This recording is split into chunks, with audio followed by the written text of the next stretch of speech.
Picture this. You're sitting in one of the most prestigious award ceremonies on Earth, hundreds of famous faces around you. The cameras of the BBC broadcasting live to millions. And then, without any warning, you shout something that makes the entire room fall silent. Something deeply offensive, something directed at two of the biggest names in Hollywood, Michael B. Jordan and Delroy Lindo, who are standing on stage. And the worst part, you couldn't stop it. No matter how hard you tried, you never could. That man's name is John Davidson.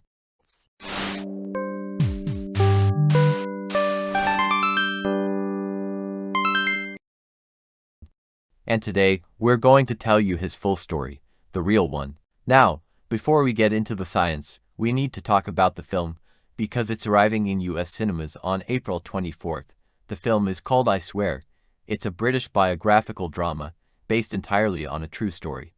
Directed by Kirk Jones, and it stars Robert Aramayo, who you may know as Elrond from The Rings of Power, in what critics call the performance of his career. The film premiered at the 2025 Toronto International Film Festival and received 5 nominations at the 79th BAFTA Awards, winning 2. That same night was when the BAFTA incident happened. The world watched both things simultaneously. Variety called Aramayo's performance flawless. The Guardian described the film as funny, fierce, and full of heart. So, who is John Davidson, and what is his story? John was born in Galashiels, a small town in the Scottish borders. He was a bright, funny, football-mad kid. He had a promising future as a goalkeeper. Then, at age 12, something changed.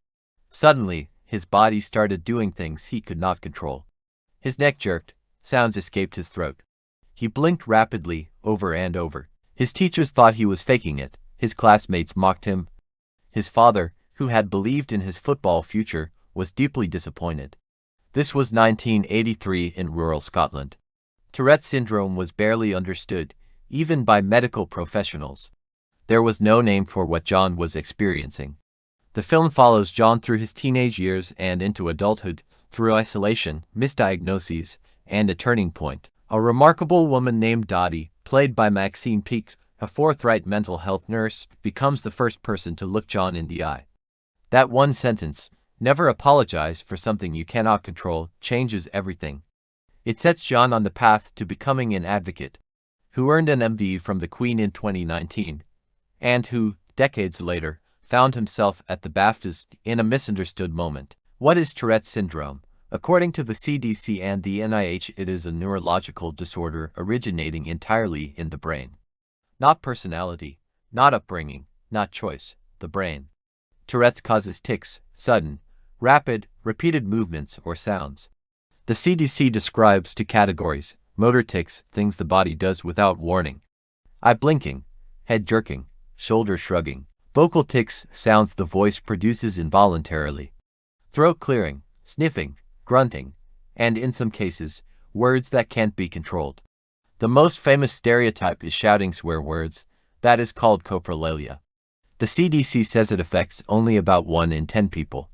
The other 90% never experience it at all.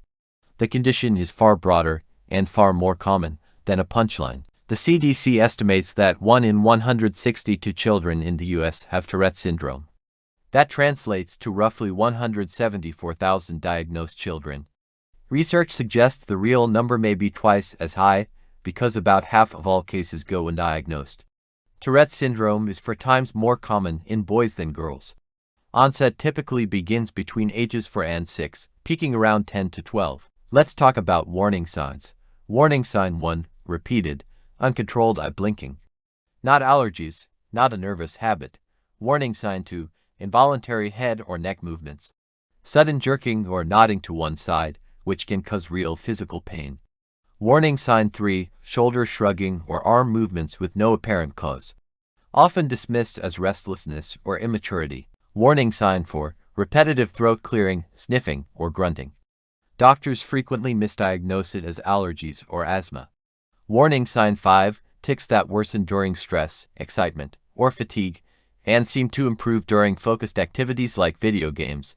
Before a tic happens, most people experience what's called a premonitory urge, a physical sensation like building pressure or tingling. According to NIH, It's described as an itch you absolutely cannot help but scratch. Relief only comes after the tic. Some people can temporarily suppress tics, holding them back in school. But suppression costs enormous mental energy. The CDC reports that 83% of children with Tourette's have at least one co-occurring condition like ADHD, OCD, or anxiety. What can actually be done? First, the honest medical truth. There is currently no cure for Tourette syndrome, but for many, it gets better. By their late teens to early 20s, tics typically lessen, and many develop greater control. Approach 1. Behavioral therapy.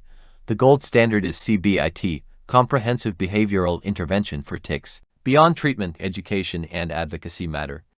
The Tourette Association of America offers free resources at tourette.org. John Davidson proves that a boy nobody understood can become a man who dedicated his life to making sure no other child would be failed. If you think a child might have Tourette syndrome, please don't wait. Talk to their pediatrician and visit tourette.org. And go see I Swear when it opens April 24th. This is MedWise Hub, where health is simplified for you.